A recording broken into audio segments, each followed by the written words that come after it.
همه چیز دست خود توست. این که از کدام قبیله باشی، در کجای این زندگی، کجای فراز و فرودهای تاریخ، کجای قصه های ناگفته، اینکه از قبیله آزادگی باشی، قبیله عشق، قبیله‌ای که در آن به نفس زدن‌های اسب سوگند می‌خورند. یا سوی دیگر باشی از قبیله تاریکی. از قبیله تاریکی، قبیله شبزدگان خسته خانه‌ای به نام دنیا. خسته خانه‌ای به نام دنیا. همه چیز در نگاه توست عزیز. همه چیز در نگاه توست. بازم میخوام بگم این که چه چیز را بخواهی ببینی، اینکه چه چیز را بخواهی ببینی، در کدام طلوع از کدامین روز، یا در قاب چشمانت کدام منظر بنشیند. از کدامین عاشقیت، از یاد یا برباد. یا برباد.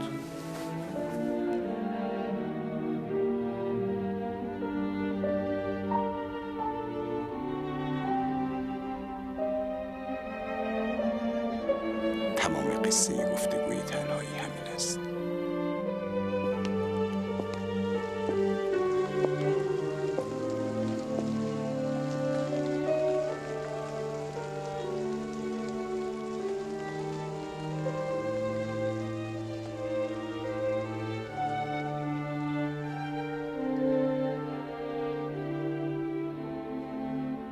آقای قربانی، وقتی که دلتون میگیره خودتون واسه خودتون چیزی زمزمه میکنید؟ به صورت طبیعی همیشه اینجوریست، یعنی یا دست به ساز میشم، تو بسیاری از مواقع دست به ساز میشم، ستاری برای خودم میزنم یا تنبوری برای خودم میزنم، البته فقط به درد خودم میخوره، نه به صورت حرفه‌ای، ولی یا زمزمه میکنم چیز و شعری رو که دوست دارم و اون بیشترین تسکین رو برای من میده. زیاد پیش میاد که بغض آوار شه روی روحتون؟ طبیعتاً زیاد به نسبت آنچه که شاید برای مردم عادی به نسبت شغل و شرایط اجتماعی که دارن بله زیاد پیش میاد، چون دائما ما در حال اجرای صحنه یا ضبط هستیم و معاشرت نزدیک و تنگاتنگ با شعر و شعر سراسر در واقع پر از احساس و بیان احساسات شاعر هست که به زبون آدم‌های مختلفی که اونو میخونن جاری میشه. برای من هم اینجوری هست و اساساً تعلق خاطر عجیب به شعر دارم و خیلی منو تحت تاثیر میذاره و خود احساسات اجتماعی که میتونه از جامعه به من منتقل بشه بعضی ما باعث این قضیه میشه و معمولاً زیاده بر. هیچ خودتونم در هیچ کجای از این زندگی به این لحظه رسیدید که به خودتون بگید چیزی نمیدانم از این دیوانگی و عاقلی؟ بارها و بارها، یعنی بسیاری از مواقع پیش میاد که به دلایل مختلف میبینید که شما دچار بغضی میشید. این بغض هم بغض عاشقانه است، هم بغضیه که بعضی موقع یه ذره ممکنه دچار یأس باشه حتی، و اونجا میدونید که عاشق هستید، برای همه پیش میاد. این عشق جنبه‌های گوناگونی داره، عشق زمینی است، عشق ماورایی است، عشقی که نمیدونید چیست. بسیار از مواقع عشقی است که نمیدونید چیست و این جمله حضرت علی است که شعر قشنگ دوست عزیزمون افشین عبدالله است که چیزی نمیدانم از این دیوانگی یا عاقلی. پیش میاد که با خودتون درگیر شید؟ حتما. خب کی میبره؟ تو اغلب موارد یاد گرفتم و سعی کردم به خودم آموزش بدم که موقعی که درگیر هستم صبر کنم. یعنی موقعی که قرار باشه صبر نکنید حتما ضربه میزنید، یا به خودتون ضربه میزنید یا به اطرافیانتون، یا خدای نکرده به شرایط اجتماعیتون، نه به جهت منافع اجتماعی که دارید، حتی به جهت مناسبات رفتاریتون و اینکه چقدر شما میتونید یه آدم معقولی باشید. تلاشم بر این بوده، به خصوص توی این سالهایی که یه سنم از مرز 35 سالی که گذشت، این که یه مقدار به هر دلیلی وقتی که با خودم درگیر میشم بتونم صبر کنم و یه ذره خودم کنترل بکنم تا این صبر به سمتی بره، منو به سمتی سوق بده که بتونم به اون آرامش برسم. حالا اون بحث تعقل و منطق و مسائل احساسی و درگیری‌های عاطفی یا راجع به مسائل کاریم به سمتی بره که اون سمت حداقل یه منطق و عقلانیتی درش وجود داشته باشه. سالها قبل 2 سپاه رو در روی هم قرار میگیرن، یکی جمعیت کثیری داره، یکی چند ده نفر است و فرمانده اون سپاه چند ده هزار نفره سپاه مقابل رو به بنبست میکشونه، آب رو بر اونها میبنده، اونها رو در یه گوشه گیر میندازه و همه شریانهای اونها رو قطع میکنه و شب پیش از واقعه بزرگ میاد به فرمانده سپاه روبرو میگه که من از کرده خودم پشیمونم و به طرفت العینی بخشیده میشه. بله. چقدر این قصه عاشقانه است. ما فکر میکنم که تمام محتوای این داستان عاشقانه است، یعنی از ابتداش تا اون نقطه‌ای که حضرت علی بهش رسیدید و اتفاقا نقطه پایانش اونجاست که عشق به صورت کامل، اون عشق حالا هر اسمی میخوایم روش بذاریم، عشقی که به در واقع مولاش پیدا میکنه، عشقی که به در واقع نقطه اصلی که عشق الهی است میرسه و عشق ماورایی است میرسه، اونجا آخرین نقطه اینجاست که به صورت 100% این عشق بر عقلش، بر منافع اجتماعیش، بر منافع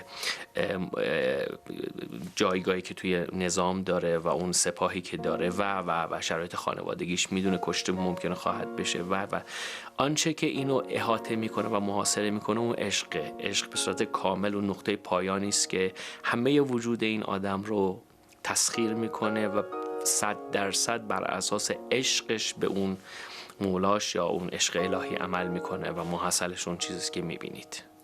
در این بخشیدنه، در این بی مقدم بخشیدنه، در این بی مؤاخذه بخشیدنه، در این بزرگ بخشیدنه، سترگ بخشیدنه، چی هست؟ آدمی به کجا میرسه که به این درجه از بخشندگی بتونه دست برسه؟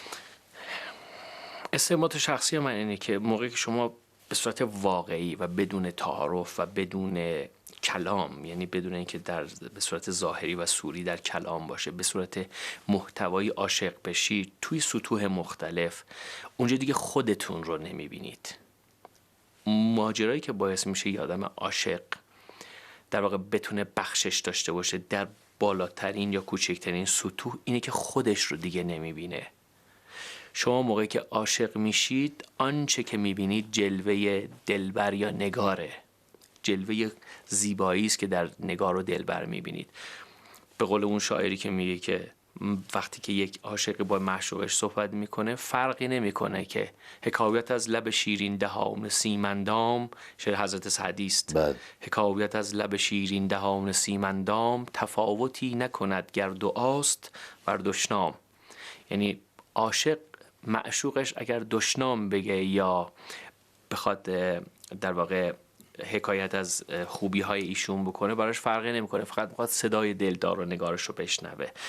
آدم عاشق به جایی میرسه که جز خوبی از معشوقش چیزی نمیبینه و هر آنچه که میبینه اون هست، چیزی از خودش نمیبینه که بخواد منفعت طلبی بکنه یا عاقبت اندیشی بکنه که سخت باشه اون بخشش یا جود براش سخت باشه. بنابراین خود به خود به راحتی میبخشه و هر آنچه که داره، حتی نثار جانش رو مثل مجنون در راه لیلی در واقع اهدا میکنه. یا رب خدایی خداییت وانگه به کمال کبریاییت، از عمر من آنچه هست بر جای بستان و به عمر لیلی افزای. یعنی حتی ارزشمندترین چیزی که برای آدمی وجود داره، جان و زندگی و حیاتش هست، رو میگه تقدیم کنم به معشوقم.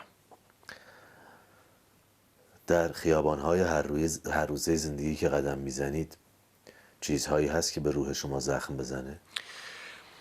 متاسفانه چیزهای زیادی وجود داره. نه من، تقریبا همه انسان‌هایی که در واقع دارن زندگی میکنن رو به نحوی و بر اساس فراخور ادراک شخصیشون و نوع نگرششون اذیت میکنه. من رو هم همینطور. متاسفانه مسیر حرکت به جامعه مدرنیته سختی‌های فراوانی داره، از جمله سختی‌های عاطفی و احساسی، و یه بخشش فراورده این مدرنیته است بدون اینکه فرهنگش رو ما داشته باشیم، که این باعث میشه که آدم ها برن به سمت دور شدن از همدیگه، به سمت عاطفه کمتر، به سمت توجه کمتر به همدیگه و به سمت اینکه عمق احساسات تو هر چیزی، روابط اجتماعی، تو کار هنری، تو کار بیزنس و اینها کم میشه و اینها حتی تو خانواده هام رسوخ کرده. من یادم چند وقت پیش داشتم با یکی از این مجلات صحبت میکردم، گفتم متاسفم که میبینم که اینو شامل همه میدونم، نه اینکه شامل فرض کنم از من جداست برای دیگران شامل میشه، که روابط خانوادگی بین اعضای خانواده هم کم رنگ میشه به خاطر این مناسبات و این شامل حال از خانواده رسوخ پیدا میکنه به جامعه و میبینیم که تو جامعه هم گسترش پیدا میکنه. پیش اومده رو کنید با آسمون بگید خدایا خسته شدم؟ شاید با این صراحت نه، ولی بارها و بارها گله کردم که بله از خیلی از شرایط ممکنه خسته و دلگیر شده باشم. حتی بعضی موقعا متاسفانه آدم به جایی میرسه که به یه چیزایی که بحث اعتقادی هم هستش براش، از اونها هم دلگیر میشه. یعنی مثل چیزی که شما به یک موردی اعتقاد دارید، اعتقاد قلبی دارید، حالا این الزامی درش نیست که حتما اعتقادات شرعی و مذهبی باشه، دقت میفرمایید، از اون هم خسته بشید، یعنی به خاطر شرایط روزگار و اجتماع و دیگرگونی‌هایی که وجود داره و خیلی مواقع دوری از طبیعت، یعنی دوری از این که چرا ما دیگه الان کسی رغبت نداره یا شأن خوبی نمیدونه بره درخت بکاره. بله. اینا چیزایی است که ممکنه بیننده یا شنونده میشنوه یه ذره کلیشه‌ای بشنوه، ولی واقعیتش اینه که اینا جزو سرشت ماست و رجوع به طبیعت و انس گرفتن با طبیعت به صورت اون بخش‌های غریزی و ساختاری زندگی ما چیزهایی است که ما نیاز بهش داریم ولی هر روز کم میشه. اینها بعضی موقع باعث گلگی از خودت و شرایط و مسائل روحی خودت میشه. شما خودتون راحت میبخشید؟ خیلی مواقع سخته، خیلی مواقع سعیم کردم که راحت ببخشم. عرض کردم توی این سالها به خصوص زمانی که آدم به یک مراتب حرفه‌ای از جایگاه اجتماعی و شغلی میرسه که مورد لطف مردم و جامعه قرار میگیره، حالا توی اصناف مختلف در واقع میبینید که هرچی شما راحت‌تر بتونید ببخشید به دور از تعارفات، هرچی راحت‌تر ببخشید خودتون به آرامش بهتری میرسید و تلاش من همیشه این بوده که به اونجا برسم و استمداد واقعا طلبیدم که توی در واقع مناجات‌های خودم، راز و نیازهایی که دارم توی خفا و توی تنهایی‌های خودم، این که به اون آرامش برسم، به اون آرامشی برسم که یکی از بخشاش این که بتونم راحت ببخشم، چون قطعا دیگران هم وقتی که شما راحت ببخشید به یه آرامشی میرسید که این آرامش باعث میشه شما رو راحت ببخشند. تلاشم بر این بوده. در زیست جاریه و روزمره اگر برای شما مشکلی پیش بیاد که احساس کنید همین که با فرهنگ کف خیابونی بهش میگن کم آوردم، احساس کنید کم آوردید، به چه تکیه میزنید؟ زیر سایه چه درختی خنک میشید؟ بدون اغراق فقط در واقع متوسل میشم به درگاه پروردگارم فقط. یعنی مستقیم و غیر مستقیم آنچه که وجود داشته، هر موقع کم آوردم یه تایمی رو تنها شدم با خودم و با اصرار و در واقع با یک التماس خیلی مصرانه به پروردگارم در واقع متوسل شدم و ازش کمک خواستم. بیش از هر چیزی هم خواستم اول آروم بشم، یعنی اون کم آوردنه تبعاتش رو حتی بهش فکر نکنم، انقدر آرومم بکنه، انقدر بتونم درونم به آرامش برسه، به اون مرحله ثبات برسه که وقتی که بهش فکر هم میکنم بگم چیز خاصی پیش نیامده، به همون آرامشی برسم که خیلی از حکما و فلاسفه رسیدن و باید ازشون درس گرفت. همون دو بیتی که در واقع ربایی که خیام داره: ای بس که نباشیم و جهان خواهد بود. با همه سختیاش، با همه فراز و نشیباش، با همه آنچه که الان برای ذهن من علیرضا قربانی در واقع کوهی از مشکلات برای بنده، خانواده، دوستان، جامعه عامه، و قیاس بکنیم با طول تاریخ، میبینیم که آنچه که ما به عنوان یک معضل بزرگ میپنداریم در نوع خودش میتونه در مقام قیاس با معضل در طول تاریخ برای بشر هیچی نباشه. بخاطر همین فلاسفه و حکما میگن، این شعر رو عرض کردم خدمتون: ای بس که نباشیم و جهان خواهد بود، نی نام ز ما و نی نشان خواهد بود. زین پیش نبودیم و نبود هیچ خلل، زین پس چون نباشیم همان خواهد بود. گشت خزان و بهار من، بهار من رفت و نیامد، نگار من، نگار من سپری شد شب جدایی. یه غلام همت آنم که زیر چرخ کبود، ز هر چه رنگ تعلق پذیرد آزاد است. ده چقدر سعی کردید در این وادی بر این سیاق در زندگی قدم بردارید؟ خیلی موفق نبودم و مسیر سختی است، نمیگم مسیر آسونی است. خود به خود چیزهای پیش پا افتاده به جهت محتوایی جلوی اونها رو میگیره. یعنی این که من بگم خیلی موفق بودم یا تلاش گسترده‌ای کردم برای خودم کذبه. در واقع واقعیتش اینه که خیلی موفق نبودم. من هم مثل آدم‌های دیگه توی بسیاری از مواقع، یعنی اینی که عرض میکنم بسیاری مواقع، تقریبا غالب مواقع، یعنی اکثر مواقع درگیر روزمرگی بودم. یعنی حتی اون زمانهایی که زمانهای کوتاهی است برای راز و نیاز شما، مناجات شما و اینکه نجوا بکنی با معشوق خودت، با پروردگار خودت، با نگار خودت در تنهایی و خلوت خودت، اینها هم بعضی موقع به حد اقل رسیده. نسبت خود من ممکنه این تایم برای 5 سال گذشته به مراتب یا درصد بسیاری بیشتر بوده. الان میبینم درصدش کمتر شده و این نشونه اینه که شما دچار اون در واقع روزمرگی و اسیر شدن تو بافت زندگی مدرن و زندگی اجتماعی، به دور از این که حتی یه لحظاتی رو بذاری برای اینکه با خودت خلوت بشی شدی و این باعث تأسفه و من هم شدم متاسفانه. ولی از صمیم قلب واقعیتش اینه که دلم میخواست همیشه به اون سمتی برم که بتونم یه مقدار اون تعلقاتم کمتر بشه و یه مقدار آزادانه تر حرکت بکنم، آزادانه تر زندگی بکنم و یه مقدار بر اساس آنچه که سرشت و طبیعت آدمی است حرکت بکنم. چقدر شبیه خودتون زندگی میکنید؟ یعنی شبیه اون خودی که دوست دارید زندگی میکنید؟ خیلی نیست، طبیعتا اون هم خیلی نیست. یعنی تلاشم حداقل توی این قضیه بیشتر از اون سوال قبلی شما بوده. تلاشم بر این بوده که مناسباتم، رفتار اجتماعی، نوع زندگیم بر اساس خود واقعیم باشه.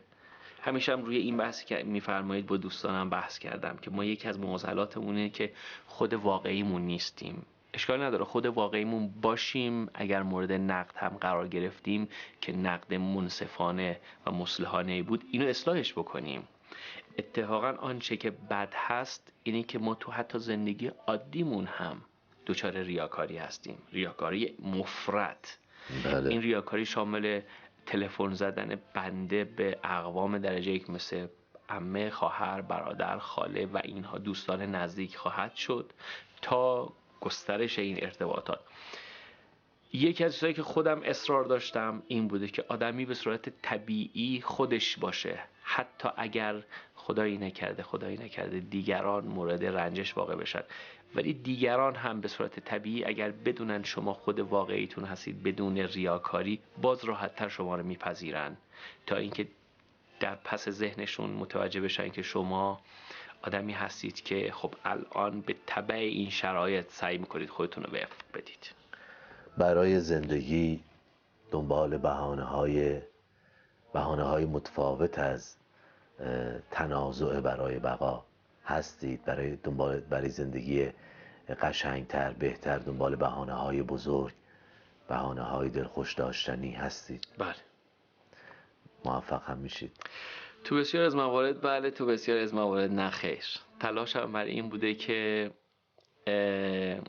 برای تنوع زندگی، برای اینکه زندگی از اون یک نواختی در بیاد، دنبال بهانه‌های مختلفی که شما میفرمایید باشید و تو بعضی از موارد دست شما بسته است، محدودیت دارید، تو بعضی موارد نمیتونید.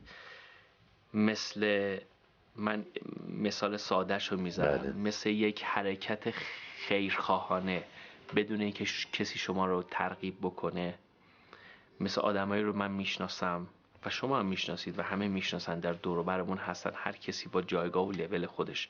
این آدم دنبال و جستجو میکنه شرایطی که بتونه به دیگران خیر برسونه و این خیر بدون اینکه بخوایم در نظر بگیریم این کار چقدر ثواب داره، چقدر پاداش اخروی داره و این مسائل، به جهت اینکه این کار بدون باز در نظر گرفتن اینکه بخواد ریاکاری درش وجود داشته باشه، این کار باعث میشه زندگی این آدم متنوع بشه و روح تازه‌ای از این مسیر درش جریان پیدا بکنه.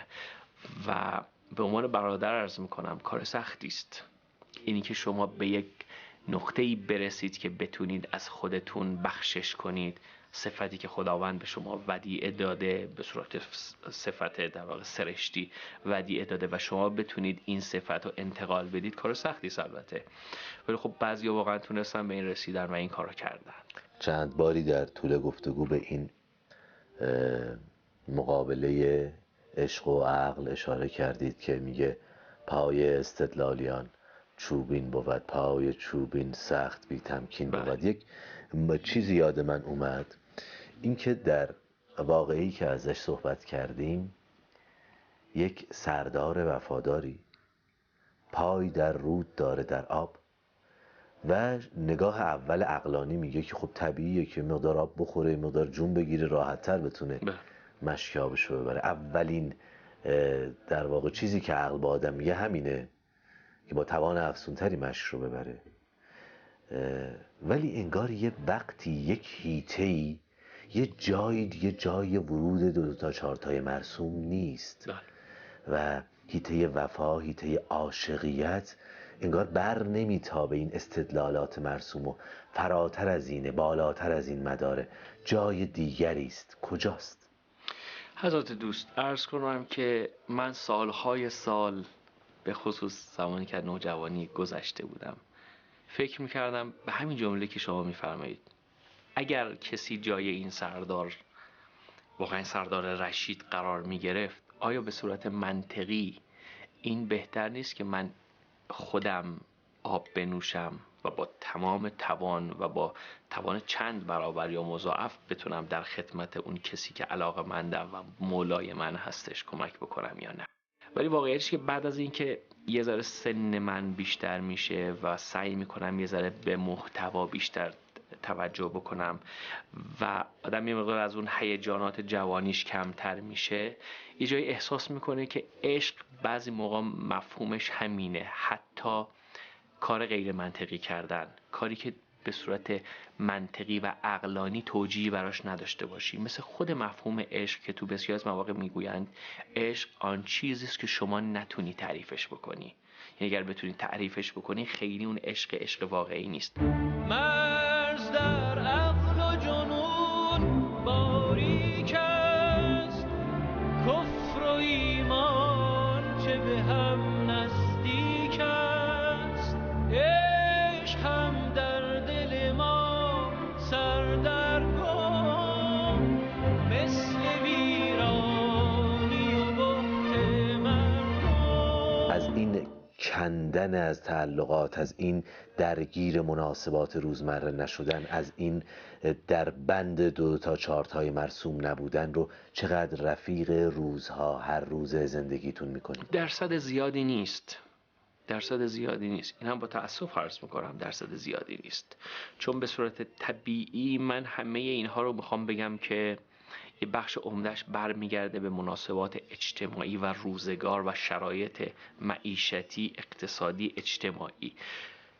چون که مجبوری توی این جامعه زندگی بکنی، نمیتونید از این جامعه خودتو ایزوله کنی و بری یه جای جدا زندگی بکنی.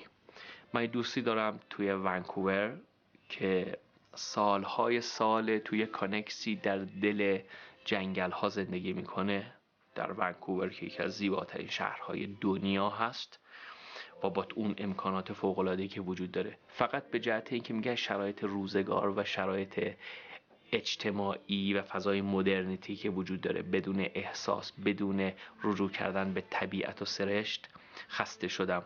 حتی اجازه شکار داره، این آدم شکار میکنه تو زمستون، تو تمام مدت تو کانکسش اگر گوشت گوزنی یا آهویی میزنه خشک میکنه. موتور داره، با موتور یه برق کوچولویی برای خودش میگیره. یعنی زندگی در راه شکار کردنه. هر 2 ماه 2 ماه و نیم 3 ماه میاد داخل شهر، برای آدم‌های مختلف کار میکنه، چند صد دلار یا چند هزار دلار به دست میاره، میره اسلحه‌اش رو میگیره، لباسش رو تا اونجا که بتونه سعی میکنه مثلا لباسی نباشه که خیلی فانتزی باشه، لباس خیلی عادی، یعنی واقعا سعی میکنه به زندگی طبیعی برگرده. به خاطر مناسبات اجتماعی خیلی مواقع این شرایط مهیایی برای همه ماها نیست. من نمیگم اونو با این قیاس میکنم، ولی اینکه ماها الان نمیتونیم از اون شوریدگی و شیدایی توی زندگی روزمرمون استفاده بکنیم، این بده که درصدش خیلی کم شده. حتی عرض میکنم زمانی که شما مشغول راز و نیاز و مناجات هستی با یه تایم خیلی محدود، حتی تو اون زمان هم شما دارید محاسبات و اون عوامل روزمره زندگیتون رو در واقع تو ذهنتون بازتاب میدید و این متاسفانه برای من هم هست و این اثر خواهد گذاشت. میانه همین سرسام و روزمرگی معجزه هم میبینید؟ نمیتونم اسمشو معجزه بگم، ولی لطف خیلی میبینم. من به تبع زندگی شخصی که داشتم از دوران نوجوانی خودم رو بیش از آنچه که لیاقت داشته باشم، چون من خودم بعد از حضرت پروردگار بیش از هر چیزی و بهتر و دقیقتر از هر کسی میدونم درونم چیست، محتوام چیست، تفکرم چیست، نقاط ضعفم چیست. ولی آنچه که وجود داره، درست الان ممکنه صحبت‌های من خیلی ها بشنون، یه بخشیش ممکنه شکل حرف کلیشه یا تعارف داشته باشه، ولی مدیون میکنم خودم رو الان که این آنچه که الان میگم بدون کوچکترین تکلف و ریایی باشه. آنچه که در من وجود داره، در من علیرضا قربانی، بسیار بسیار بسیار بیش از آنچه که لیاقت من باشه و من براش زحمت کشیده باشم و حتی براش تمرکز کرده باشم به جهت خواسته من از پروردگار خودم، واقعا لطف و موهبت از طرف خداوند به من بوده. بسیار از مواقع متعجب شدم که نمیگم به جای خاصی رسیدم، چه در جایگاه اجتماعی چه در جایگاه معنوی و به عنوان یک علیرضا قربانی خیلی خیلی ساده که زندگی فوق‌العاده ساده مثل بقیه مردم از جمله حضرت علی و دوستان دیگه دارن، الطافی رو دیدم توی مراحل مختلف که همیشه با خودم مرور کردم این الطاف، اولی که سرچشمش چی میتونه باشه، دوما مسئولیت من چی میتونه باشه. و این باعث شده که من توی مناجات های خودم بارها روزانه، بعضی موقع چند بار، بعضی موقع که مسائل روحیم خیلی بهتره، مرور کردم و ذکر کردم در واقع به پروردگار. من میدونم که بسیار و به مراتب بیشتر از آنچه که لطف لیاقت بنده بوده شما لطف کردید به. یکی از اسامی خداوند خدای ستاره. اگر که لطف حاکی از همین یگانه اسم نبود، اگر این پرده ستاریت کنار میرفت، اگر که درون من و شما بر همه یا بر کسی که میخواستیم عیان نشه عیان میشد، به واقع چه اتفاقی میافتاد؟ من فکر نمی کنم کسی میتونست کسی رو تحمل بکنه. در ساده ترین حالتش کسی نمیتونست کسی رو تحمل کنه، چون که بی نهایت این تعداد ایرادهایی که ما داریم نسبت به دیگری، مسائل اخلاقی، مسائل که شامل حالا ریاکاری میشه، دروغ میشه، خدایی نکرده رفتارهای ناپسند میشه، از همه اینها مهمتر آنچه که درون من و شما به صورت خیلی لخت و عریان چه تفکری درش وجود داره. بنابراین در جواب شما اطاله کلام نمی کنم، این که اگر اینجوری بشه فکر نمی کنم کسی بتونه کسی رو تحمل بکنه.